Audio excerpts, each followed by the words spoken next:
ক্লাসে তোমাদের ষষ্ঠ শ্রেণীর যে গণিত পরীক্ষাটি রয়েছে সেই গণিত পরীক্ষার প্রশ্নপত্রের উত্তর করেছি আমরা ক বিভাগে যে নৈর্ব্যক্তিকটি রয়েছে সেই নৈর্ব্যক্তিকগুলোর।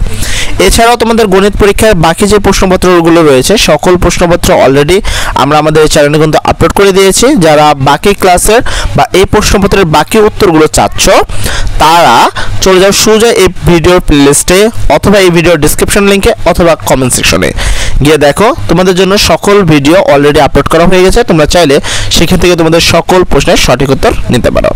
তবে আর একটা কথা, আমরা এই নির্বাচন পরীক্ষা বা এই যে তোমাদের গণিত পরীক্ষাটি রয়েছে যার প্রশ্নের উত্তরগুলো বলছে, তবে তোমরা এই উত্তরগুলোকে আমরা লাস্টে একবারকার দেখিয়ে দিব। তোমরা চাইলে সেখান থেকেও স্ক্রিনশট দিয়ে নিতে পারো বা এখন তোমরা চাইলে লিখে রাখতে পারো। দেখো, তোমাদের 1 নম্বর প্রশ্ন যেটা হলো সেটা হলো কোন পরীক্ষায় একজন শিক্ষার্থী মোট 600 নম্বরের মধ্যে 510 নম্বর পেল, সে শতকরা কত নম্বর পেল? এটাকে করা খুব ইজি। প্রথমে 610 ভাগ 510 ডিভাইডেড 600 গুণন 100% দিবা, সেটা যে উত্তর আসবে সেটা। যদি এটাকে আমরা ক্যালকুলেশন করি তাহলে আসবে 85%। অথবা কালকের পরীক্ষার জন্য তোমরা চাইলে এটাকে মুখস্থও করতে পারো। 2 নম্বর প্রশ্ন বলা হয়েছে 8 কেজি চালের দাম 480 টাকা হলে 20 কেজি চালের দাম কত হবে? ক নম্বরে 1200 টাকা, খ নম্বরে 1260 টাকা, গ নম্বরে 1300 টাকা এবং ঘ নম্বরে 1360 টাকা। তো কোনটা সঠিক উত্তর? তো 2 এর হবে 1200 টাকা, 20 কেজি চালের দাম হবে 1200 টাকা। এর পরবর্তীতে প্রশ্ন নম্বর 3 যদি দেখো, 3 নম্বর প্রশ্নে বলা হয়েছে 60টি পেন্সিলের ক্রয় মূল্য 35 টাকা এবং 5টি কলমের মূল্য 50 টাকা। 1 ডজন পেন্সিল ও 1 ডজন কলম কিনলে কত টাকা লাগবে বা কিনতে কত টাকা? 1 নম্বর 140 টাকা, 160 টাকা, 180 টাকা না 200 টাকা।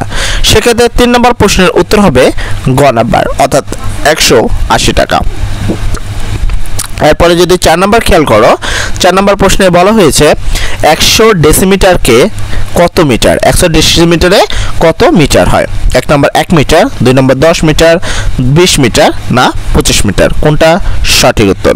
সেক্ষেত্রে 4 নম্বর প্রশ্নের সঠিক উত্তর হবে খ নম্বর অর্থাৎ হলো 10 মিটার। 100 ডেসিমিটার সমান সমান হবে 10 মিটার। তারপরে যদি 5 নম্বর প্রশ্নটি খেয়াল করো, 5 নম্বর প্রশ্নটি দেখো বলা হয়েছে নিচের কোনটি ব্রিটিশ পদ্ধতিতে দৈর্ঘ্য পরিমাপক একের? তো একক কোনটা? দেখো, ব্রিটিশ পদ্ধতিতে দৈর্ঘ্য পরিমাপ 1 হলো মিটার, 2 ডেসিমিটার, 3 হাত, 4 ইঞ্চি। তো 5 নম্বর প্রশ্নের সঠিক উত্তর হবে ঘ নাম্বার অর্থাৎ ইঞ্চি। ব্রিটিশে সকল কিছু কিন্তু ইঞ্চিতে পরিমাপ করা হতো। 6 নম্বর প্রশ্ন হলো 5a + 3b ভাগ 2 - 4c। রাশিটিতে b এর সহগ কত? সহগ মানে b এর আগে কে আছে? তো এখানে খুব ইজি দেখতে পাচ্ছ, b এর আগে 3 রয়েছে, তাহলে উত্তর হবে 3। তারপর অপশন ছিল 2, 3, 3/2 না 2/3। তো কোনটা হবে সঠিক উত্তর? সেক্ষেত্রে 6 নম্বর প্রশ্নের সঠিক উত্তর হবে গ নম্বর অর্থাৎ 3/2। ঠিক আছে। এর পরবর্তীতে আমরা চলে যাব এর পরের 7 নম্বর প্রশ্নের দিকে। 7 নম্বর প্রশ্নে বলা হয়েছে সামিয়া তার ভাইয়ের জন্য 4টি এবং এক সংখ্যক বন্ধুদের প্রত্যেকের জন্য 2টি করে চকলেট কিনেছে। সে মোট কতটি চকলেট কিনেছে? 1 নম্বর 2x + 4, 2 নম্বর 2x - 4, 3 নম্বর 4x + 2, 4 নম্বর 4x - 2। তো কোনটা সঠিক উত্তর? সেক্ষেত্রে 7 নম্বর প্রশ্নের সঠিক উত্তর হবে ক নাম্বার অর্থাৎ 2x + 4টি। এর পরবর্তীতে যদি তুমি 8 নম্বর প্রশ্নটি খেয়াল করো, 8 নম্বর প্রশ্নে বলা হয়েছে একটি ডিমের মূল্য x টাকা এবং 1 হালি কলার মূল্য 30 টাকা। 1 ডজন ডিমের মূল্য এবং 1 হালি কলার মূল্য একত্রে 174 টাকা হলে x এর মান কত? 12, 13, 14 না 15? কোনটা হবে সঠিক উত্তর? সেক্ষেত্রে 8 নম্বর প্রশ্নের সঠিক উত্তর হবে 12। ঠিক আছে। এর পরবর্তীতে তুমি 9 নম্বর প্রশ্নটি খেয়াল করো, 9 নম্বরে বলা হয়েছে 3/2x + 9 = 15 সমীকরণটির সমাধান করলে x এর মান কত হবে? 2, 3, 4 না 5? সেক্ষেত্রে যদি এখান থেকে তুমি x এর মান নির্ণয় করো সেক্ষেত্রে 9 নম্বর প্রশ্নের সঠিক উত্তর হবে 4।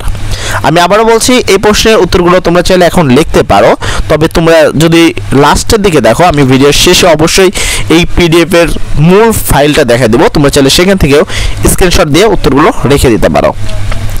তো 10 নম্বর প্রশ্নের উত্তর আরেকটা সিম্পল কথা, তোমরা এই প্রশ্নটা আগামীকাল যেহেতু পরীক্ষা হবে সেক্ষেত্রে অবশ্যই তোমরা চাইলে এই প্রশ্নটা মুখস্থ করে নিতে পারো যেন তোমাদের পরীক্ষা অনেক ভালো হয়। এটা পরীক্ষায় প্রিপারেশনের জন্য কিন্তু করা। তো এখান থেকে কমেন্ট করবা 100%, অবশ্যই যত সম্ভব তত ভালো করে জিনিসটা দেখে নিবা যেন আগামীকাল কোনো মতেই না ভুলো। এখানে বলা হয়েছে 10 নম্বর প্রশ্নে, আয়তাকৃতি একটি পুকুরের প্রস্থ x মিটার এবং দৈর্ঘ্য অপেক্ষায় প্রস্থ অপেক্ষায় দৈর্ঘ্য 10 মিটার বেশি। পুকুরটির পরিসীমা 100 মিটার হলে এর দৈর্ঘ্য কত হবে? এটা যদি কেউ অঙ্ক করতে চাও, পুকুরের পরিসীমার সূত্র হলো 2 × দৈর্ঘ্য প্লাস প্রস্থ। দৈর্ঘ্যের মান প্রস্থের মান তো দেওয়াই আছে, দৈর্ঘ্যের মানও দেওয়া আছে, সেই অনুসারে করে নিবা। আমি জাস্ট এখানে অপশন ছিল 60 মিটার, 50 মিটার, 40 মিটার না 30 মিটার। তো 10 নম্বরের কোনটা হবে সঠিক উত্তর? সেক্ষেত্রে 10 নম্বর প্রশ্নের সঠিক উত্তর হলো 30, অর্থাৎ হলো ঘ নাম্বারটি। আর যদি এই প্রশ্নটির ব্যাখ্যামূলক প্রশ্ন চাও তাহলে অবশ্যই কমেন্ট সেকশনে বলে ফেলো। সেক্ষেত্রে এই প্রশ্নের উত্তরটা আমরা যেভাবে এখন বলছি মুখস্থর মতো এমনটি না বলে আমরা এই প্রশ্নটি আবার তোমাদের জন্য আপলোড দেব। সেখানে খুব সুন্দর করে ব্যাখ্যা সহিত তোমাদেরকে বোঝানো হবে যে কিভাবে এই 30 মিটার উত্তর হচ্ছে, কিভাবে বা এই 4 উত্তর হচ্ছে, এই উত্তরগুলো কিভাবে সঠিক হচ্ছে আমরা এর নিচে ব্যাখ্যা সহ উল্লেখ করে দেব। ঠিক আছে? তো অবশ্যই তোমার যদি ব্যাখ্যা সহ লাগে তাহলে কমেন্ট সেকশনে তাড়াতাড়ি কমেন্ট করে ফেলো। 11 নম্বরের প্রশ্ন বলছে, দুইটি তল পরস্পরকে ছেদ করলে কি উৎপন্ন হয়?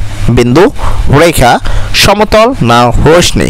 তো 11 নম্বর প্রশ্নের সঠিক উত্তর হবে খ নাম্বার, অর্থাৎ হলো রেখা। এর পরবর্তীতে আমরা চলে যাব সোজা 12 নম্বর প্রশ্নে। দেখো তোমাদের 12 নম্বর প্রশ্ন যেটা থাকবে, একটি বর্গক্ষেত্রের বাহুর দৈর্ঘ্য 15 একক এবং একটি আয়তক্ষেত্রের দৈর্ঘ্য 18 একক ও প্রস্থ 10 একক। এদের ক্ষেত্রের ফলের অনুপাত কত? এটার উপর স্কয়ার দিলে বর্গক্ষেত্রের ক্ষেত্রফল পাওয়া যাবে, আর এদের গুণ করলে আয়তকারের ক্ষেত্রফল পাবা। তারপর দুটোকে যদি ভাগ করো তাহলে অনুপাত পাবা। তবে আমি এখানে অপশন ছিল 5:6, 6:5, 4:5, 5:4। কোনটা হবে 12 নম্বর প্রশ্নের সঠিক উত্তর? সেক্ষেত্রে 12 নম্বর প্রশ্নের সঠিক উত্তর হবে ঘ নাম্বারটি, অর্থাৎ 5:4। এর পরবর্তী 13 নম্বর প্রশ্ন, 10 জন শ্রমিকের দৈনিক মজুরি 450, 550, 500, 450, 600, 550, 400, 550, 650, 500। উপাত্তগুলোর প্রচুরক কোনটি? প্রচুরক মানে হলো এইখানকার যে সংখ্যাটি সবচেয়ে বেশিবার ব্যবহার করা হয়েছে সেটা হলো প্রচুরক। তো দেখো তোমরা এখানে দেখে নিবা কোনটা বেশি আছে, 400, 450, 550 না 650। তো প্রচুরক যেহেতু তার মধ্যে কোনটা হবে সঠিক উত্তর? তো 13 নম্বর প্রশ্নের সঠিক উত্তর হবে গ নাম্বার, অর্থাৎ 550। এই 550 কিন্তু এখানে সবচেয়ে বেশিবার রয়েছে। এরপর চলে যাব আমরা 14 নম্বর প্রশ্নে। 14 নম্বর প্রশ্নে বলা হয়েছে 5 জন শিক্ষার্থীর ওজন, এখানে দেখো 39, 33, 35, 38, 32। উপাত্তগুলোর মধ্যক কত?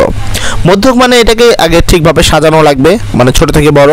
তারপরে এখানে দেখো এটা একটা বেজোড় সংখ্যা, তাহলে 2 দ্বারা ভাগ করবা যতগুলো সংখ্যা আছে এবং তার সাথে 1 যোগ করবা, যা হবে সেটাই হবে সঠিক উত্তর। তো এখানে যাই হোক আমরা এটা দেখে নিব, উত্তরে 32, 33, 35 না 38, কোনটা হবে সঠিক উত্তর? তো 14 নম্বর প্রশ্নের সঠিক উত্তর হবে গ নাম্বার, অর্থাৎ 35। এর পরবর্তীতে 15 নম্বর প্রশ্ন, 17, 19, 25, 0, 49। উপাত্তগুলোর গড় কত? গড় মানে এগুলো সবগুলোকে যোগ করতে হবে এবং এখানে যতগুলো সংখ্যা রয়েছে তত দ্বারাই ভাগ করতে হবে। অর্থাৎ এখানে 5টি সংখ্যা রয়েছে, সবগুলোকে যোগ করে 5 দ্বারা ভাগ করলে যে সংখ্যাটি পাবা সেটা হবে সঠিক উত্তর। তো কোনটা হবে 24, 25, 29 না 30? তো 15 নম্বর প্রশ্নের সঠিক উত্তর হবে ক নাম্বার, অর্থাৎ 24 নম্বর। এবার প্রশ্ন হলো, এই যে প্রশ্নের উত্তরগুলো আমরা বললাম, এবার আমরা এই প্রশ্নগুলোর সারাংশ দেখিয়ে দিব, অর্থাৎ এই প্রশ্নের একবারে আমরা উত্তরগুলো দেখা দিব প্রশ্ন ছাড়াই। তোমরা চাইলে সেখান থেকে স্ক্রিনশট নিয়ে এই প্রশ্নের সঠিক উত্তরগুলো নিতে পারো। তবে আরও একটা কথা, এই যে প্রশ্নের বাকি যে প্রশ্নমালা রয়েছে, যেমন এক কথায় প্রশ্ন, খ বিভাগের, তারপর সৃজনশীল প্রশ্ন, এই সকল প্রশ্নের উত্তর কিন্তু অলরেডি আমরা এই চ্যানেলে আপলোড করে দিয়েছি। যারা বাকি প্রশ্নের উত্তরগুলো চাচ্ছ তারা চলে যাও আমাদের ডেসক্রিপশন লিঙ্ক, কমেন্ট সেকশনের, অথবা এই যে ভিডিওটি যে প্লেস থেকে দেখছো সেই প্লেসটে, যা সকল গুরুত্বপূর্ণ নিউজ সহ এই প্রশ্নের সকল উত্তর পেয়ে যাবা। তো চলো আমরা এবার এক কথায় এই প্রশ্নের বা সংক্ষিপ্ত বা নির্বাচন পরীক্ষার প্রশ্নের উত্তরটা দেখে নিই। হবে খ, 2 নম্বর প্রশ্নের উত্তর হবে ক, 3 নম্বর প্রশ্নের উত্তর হবে গ, 4 নম্বর প্রশ্নের উত্তর হবে খ, তারপর হলো 5 নম্বর প্রশ্নের উত্তর হবে ঘ, 6 নম্বর প্রশ্নের উত্তর হবে গ, 7 নম্বর প্রশ্নের উত্তর হবে ক, 8 নম্বর প্রশ্নের উত্তর হবে ক, 9 নম্বর প্রশ্নের উত্তর হবে গ, 10 নম্বর প্রশ্নের উত্তর হবে ঘ, 11 নম্বর প্রশ্নের উত্তর হবে ঘ, খ, 12 নম্বর প্রশ্নের উত্তর হবে ঘ, 13 নম্বর প্রশ্নের উত্তর হবে গ। এর পরবর্তীতে তুমি যদি দেখো 14 নম্বর প্রশ্নের উত্তর হবে গ, 15 নম্বর প্রশ্নের উত্তর হবে ক। এই ছিল তোমাদের আজকের নির্বাচন পরীক্ষা, মানে আগামীকাল নির্বাচন পরীক্ষার যে প্রশ্নপত্র রয়েছে সেই প্রশ্নপত্র।